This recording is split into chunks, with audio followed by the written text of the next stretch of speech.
The Pokemon community is going crazy over anything Sinnoh right now. I saw this post on Twitter and I wanted to see how people are responding. I also wanted to break it down and give my thoughts as well. So if you enjoy that, don't forget to leave a like. But let's get into the Dawn skin mod on Pokemon Sword and Shield. So yeah, here are the pictures.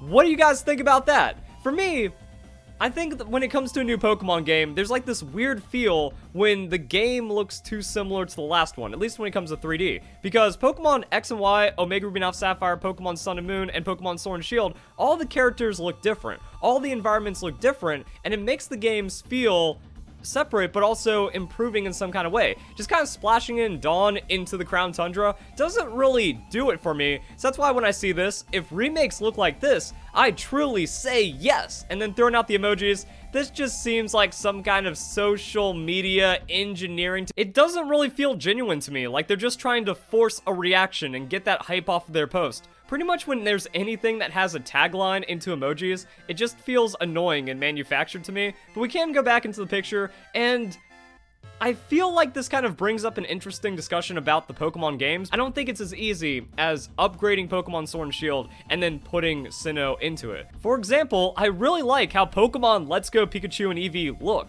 Even though it's not the expectation that we had with like this crazy Breath of the Wild Nintendo Switch game, it still captured the adventure of Let's Go really well. That's a Kanto revisit, a reimagination, and I think that worked out really well. So I enjoyed playing it. I didn't have any problems with the graphics. And then even going into Pokemon Sword and Shield, it was trying to do its own thing with the wild area experiment and really trying to expand on what Pokemon is capable of on the Nintendo Switch. I mean, I look at something like that, and that doesn't get me super excited. That doesn't make me go, oh boy, Sinnoh Remakes are gonna be the best thing ever. It just kind of looks like a mod or even a Photoshop. And the funny thing is, because of like the Twitter artifacting and stuff, it looks a little crummy as well. Now that's not against the idea that's trying to be represented here. I just find it funny that in 2020 we still have blurriness and artifacting. It's not really capturing the HD, the quality that we could find in some kind of Sinnoh imagination with the current technology available in Pokemon. And then it's also funny that these leaks turned out to be real in 2018.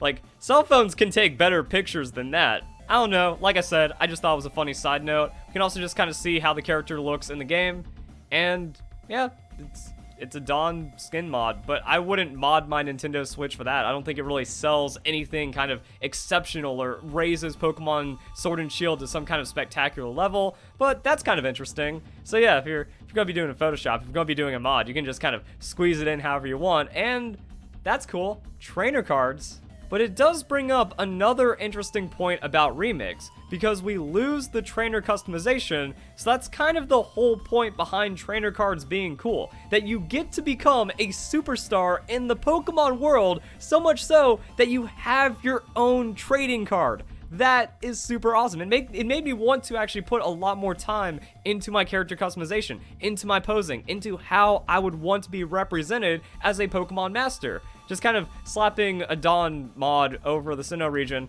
like it's cool, it sells the idea, but I don't see how much further you can go other than that. Like, everyone's card is going to be this. So that's also what we saw in Omega Ruby and Alpha Sapphire. Like, how are you going to do trainer customization when you're doing a remake? Same thing for Let's Go. Like, there was clothing, but you couldn't make the character feel like you as much as in Pokemon X and Y, Sun and Moon, or Pokemon Sword and Shield. And the weird thing is, Pokemon Sun and Moon's customization felt like the base character was too strong. Like, wasn't enough of a blank slate to kind of project yourself onto. But X and Y and Sword and Shield were really good at the customization, I feel. If you disagree, comment down below, because that helps out engagements. And then I also found something else that was interesting as I scrolled around looking for the reactions. And to think I tried with what the vanilla game options were, I was super bored a while ago and decided to customize my trainer's outfit as close as I could to some previous female trainers. Let's start with Serena and Dawn. And yeah, it's not like you're going to be getting anything crazy out of that. So that's about as close as you can get with Serena. Same thing with Dawn. Like, you can just do the blue hair and a similar outfit, but it's not really going to represent that character as much. Even if you're taking it to the right place, even though you're trying to get the right kind of picture, it's close, but it's not quite. So yeah, there's more to the Sinnoh Remake than just kind of slapping some Generation 4 paint over Pokemon Sword and Shield. That's why I do think there is a lot more potential here when it's like, ooh, we think about what Game Freak has done with the designs of the games, both the remakes and the new main series in the past. we could get into some cool territory. And yet the top post has nothing to do with any of that. Like I said, Sinnoh is driving everyone crazy, and they're just going to project what they want into those posts. Still would pay Game Freak for not having Dynamax in Remake of Diamond and Pearl. Hate the feature. If y'all like it, it's okay. Just my personal taste. I'm just too attached to Mega Evolutions. Mega Evolutions made the game so annoying, though. I still find it weird how everyone complained about half of the Mega roster being way too overpowered and the other half just being completely worthless, making it to where in 3v3s, you had one Mega, one Z move, and then, like Life Orb, choice item, or tank Pokemon. It's like, yeah, that's fun. That's interactive gameplay. Even in 6v6, 1/3 of your team was already predetermined and scripted by items. So Pokemon Let's Go, I think, made it a lot better since you could just take any Mega Pokemon and make it Dynamax, and the lack of items and abilities and just the simplification, no EVs, it made Megas a lot more balanced and fun to play around. But then Pokemon Sword and Shield, Dynamax, anything can happen, and yeah, you can get like run over, but you can also use your Dynamax to counter, and if you can really halt your opponent's Dynamax and outplay them, that can give you a major swing in the battle.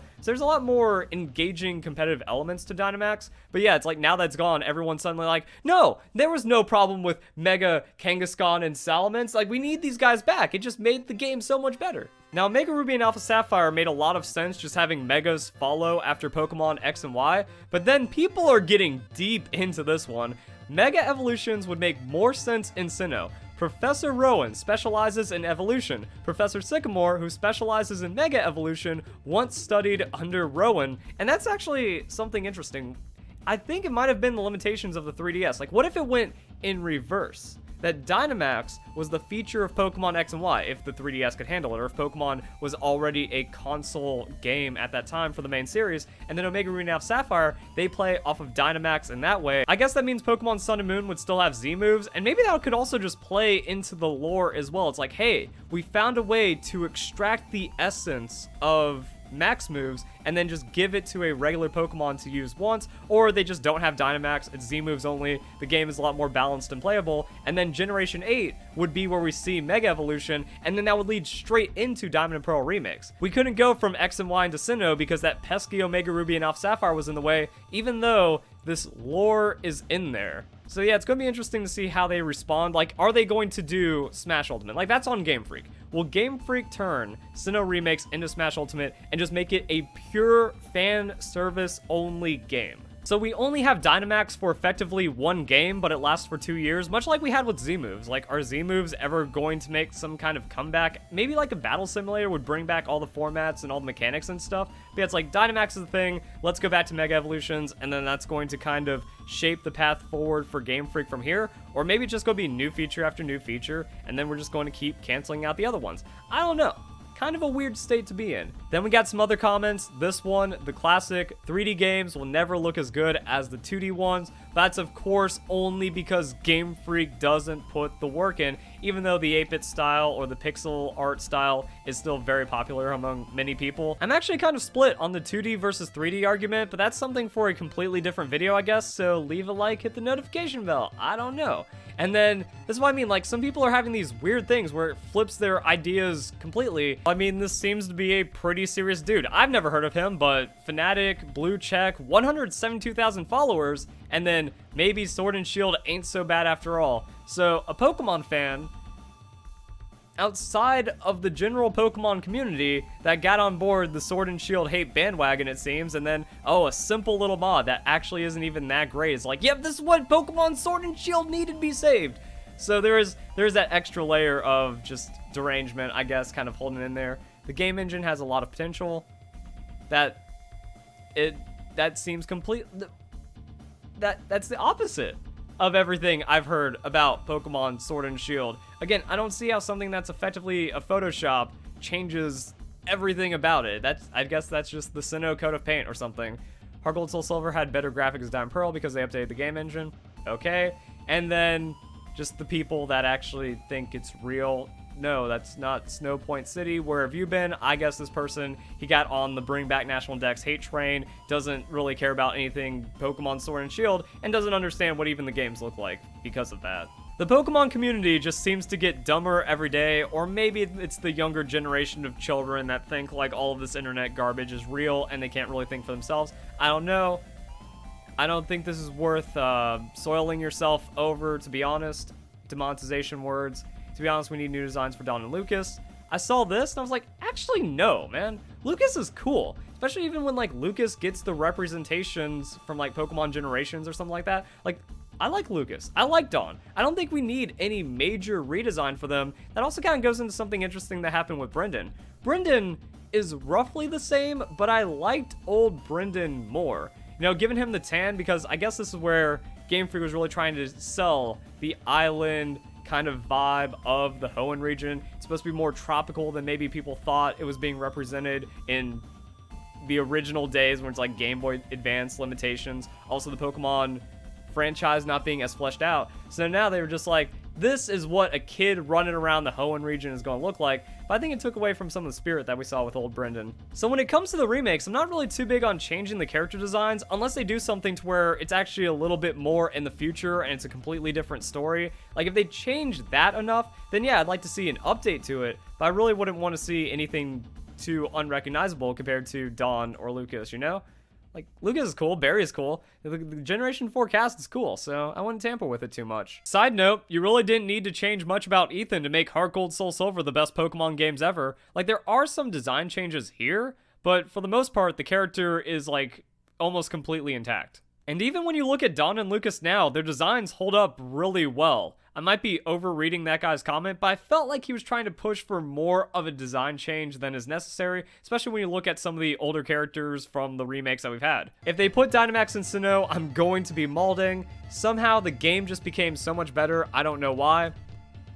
I think it's because it was actually promoted in a positive way, because you don't have an inner monologue and you can't really think for yourself. Because that's the thing, it's like, oh, Pokemon Sword and Shield is bad. And then that gets a lot of attention. Everyone's like, yeah, Pokemon Sword and Shield sucks. Look at these Nintendo 64 trees and bring back National Dex, everything is bad. Like, we've also seen from the election, we've seen from other things that are just going on in general in social media, how easily people are manipulated and warped. So you put something friendly over it, even though it doesn't really look that great. It doesn't change what's going on here or look that fantastic. It's like, we could upgrade this way better for Sinnoh, but I don't see what the appeal is right here. Like, it's cool, it captures an essence here, but people are just only trying to project what they want onto Sinnoh over Pokemon Sword and Shield, which is already great at its core, looks beautiful, sure. And I don't really think this is a sneak peek at what the Sinnoh remakes would look like, but that's kind of where people are at. I didn't read the tweet, only looked at the pictures, almost got a heart attack thinking some Sinnoh remake leaks dropped. So I mean, if it's that exciting to give you a heart attack over the Sinnoh remake leaks that look like this, then why all the hate with Pokemon Sword and Shield? So yeah, we got some interesting reactions, we got a good discussion out of it, and like I said in my last video, that's kind of what I want to do with this channel while we wait for the real 2021 25th anniversary Sinnoh Remake, let's go whatever announcement that's going to be happening within the next 3 months. So I think it does kind of open up some cool stuff, and yeah, we're just going to kind of chill and see how this goes. But I mean, even at this, like, yeah, I'll excite, but I know the actual Sinnoh remakes are going to be better. So if you guys enjoy the video, hope you all have a nice day. Thank you very much for watching.